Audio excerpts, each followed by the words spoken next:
Hello everyone and welcome back to Destiny. We have more information about the third subclasses in Destiny 2. At this point, I don't think these are spoilers, we've seen this all over the place, and unless you've been on a total media blackout over the past week, you know that we're getting a third subclass at launch. We are getting a Void Hunter, a Solar Titan, and a Arc Warlock. Today we have confirmation that those subclasses are the same that they were in the Taken King, at least in name and basic abilities and concepts. We have the Night Stalker, the Stormcaller, and the Sunbreaker. Those guys are all back, and we have their abilities. Some cheeky employee at GameStop took pictures of this strategy guide that breaks down all of those subclasses in pretty good detail. There's some familiar things and some very exciting new additions to these subclasses. So without further ado, let's jump into it.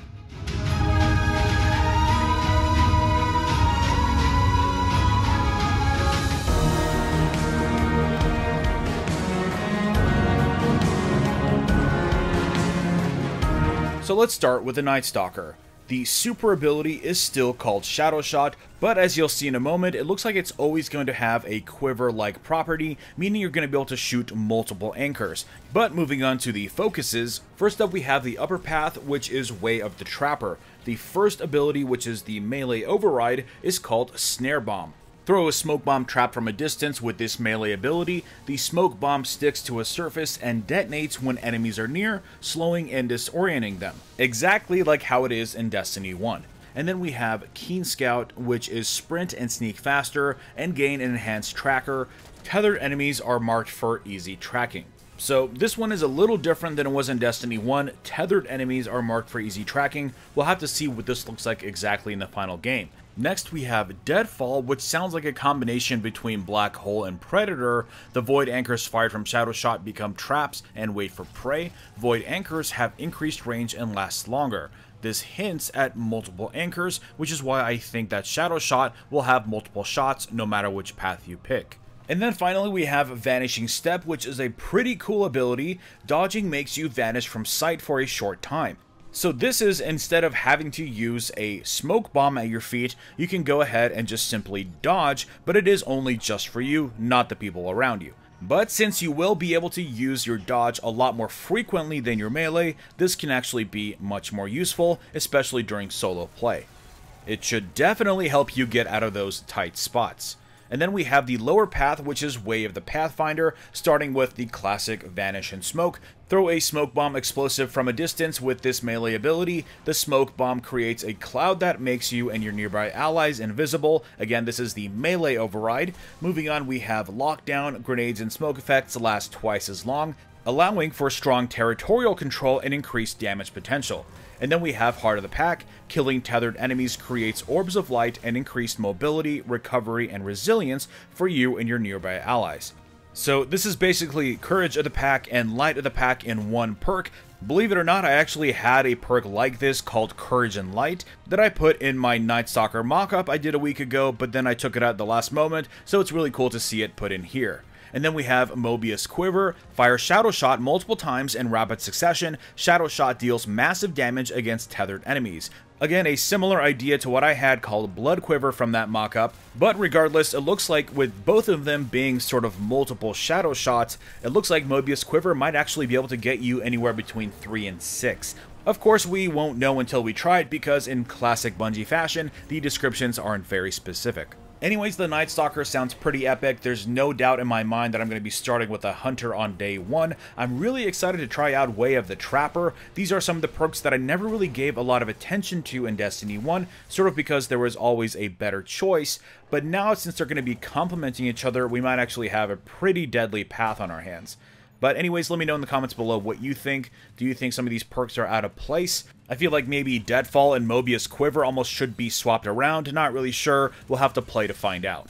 But anyways, let's move on to the Stormcaller Warlock. The super is still called Storm Trance. And then we have the upper path called Attunement of Ions. The first ability is Chain Lightning. Deliver an electrocuting arc melee strike at extended range that chains from the struck target to another enemy nearby. This concerns me a little bit because it sounds like we might have those cross-map melees coming back at extended range. Again, we don't know any numbers, what that means. Is it a half meter? Is it a meter? We'll have to wait and see. The next perk is Transcendence. When cast with full grenade and melee energy, Stormcaller lasts longer and fully restores health. And then we have Arc Web, which enemies damaged by a grenade chain deadly lightning to nearby enemies. And then we have the return of Ionic Blink. Press the sprint button to teleport during Storm Trance. Very familiar stuff. So here it's all about extending your reach, right? You have Chain Lightning, you have Arc Web, you have the ability to move forward very quickly with Ionic Blink. And then, of course, during Storm Trance, your super is going to last a lot longer. And then the lower path is Attunement of the Elements. We start with Gale Force as the melee override. This electrocuting melee ability hits at an extended range and recharges your super, grenade, and melee energy. Again, the extended range does bother me a little bit. Not really bother me, but more concern me. I guess we'll have to wait and see exactly what this extended range is all about. But the really cool thing with this is that you will recharge your abilities faster, which if you looked at some of the exotics that were leaked a little bit earlier today, you would see that your Warlock has a lot of exotics that grant you a lot of ability recharge. It feels like Bungie really wants the Warlock to feel more like a space wizard or, you know, the mage of the party. Pretty cool. Moving on, we have Landfall. On casting Storm Trance, fire a bolt of lightning into the ground, creating a devastating shockwave under you. We don't know if this will also translate to reducing the amount of time you have Storm Trance, most likely, but it doesn't describe it here.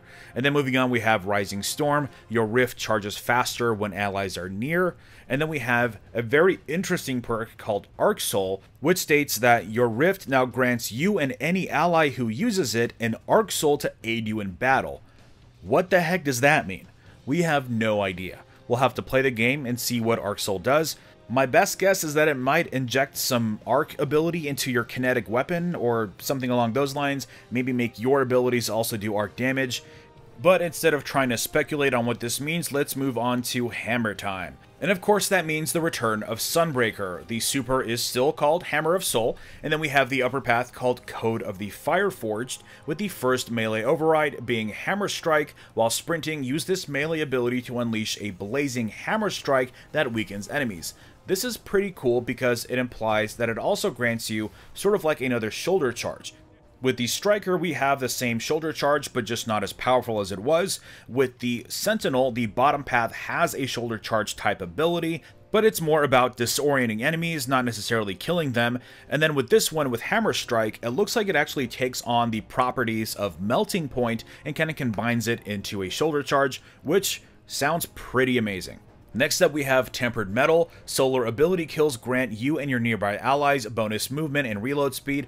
Pretty cool. Battleforged, enemies killed by your Hammer of Soul explode. Vulcan's range, hammer shatters into explosive molten embers on impact. What the even heck? So with this path, expect to see a lot of explosions during the matches. Very much in line with what you expect from a Titan. Lower path, we have Code of the Siegebreaker. We start with Mortar Blast, which is the melee override. Strike an enemy with this melee ability to release a solar explosion, setting nearby enemies on fire. Pretty awesome. Sun Warrior, solar ability kills restore your health. Grenade and melee ability kills leave a deadly sunspot in their wake. We've seen this before, but now grenade kills will also do this, which is pretty neat. And then we have Rings of Fire. While standing in a sunspot, your solar abilities recharge faster, and your super lasts longer, the same as before. And then we have Solar Siege. Hammers create a sunspot on impact. While standing in sunspots, you throw hammers faster. Anybody need a boss killing machine? You've got one now. Now, one very interesting thing to note with the Sunbreaker this time around is that there doesn't seem to be any ability to have your Hammers of Soul track their targets. Maybe that's something that's intrinsically built into Hammer of Soul now, or you might have to rely on an exotic. We'll have to wait and see. But anyways, that wraps up a breakdown of all of the new subclasses and their abilities. These all sound pretty incredible. I especially can't wait to try out Night Stalker. I'm also going to be very tempted to start up with my Titan. It's a really hard decision to make, but I think I am going to go with Hunter because of that Night Stalker ability, and it's just so much more fun to play. I love the right hook. I love the ability to dodge around the room, but alas, I am a Titan main at heart, so I will probably be trying to balance both of them as much as possible. But anyways, let me know in the comments below what you think of the third subclasses. Do you wish they were changed up a little bit more? I think they're just fine.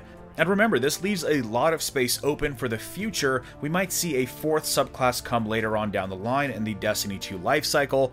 Without spoiling anything, a lot of the leaks do point at a larger vision, a lot more stuff in the game than we originally thought there would be. But anyways, drop a like if you enjoyed this video and subscribe for more Destiny content. And I will see you all next time.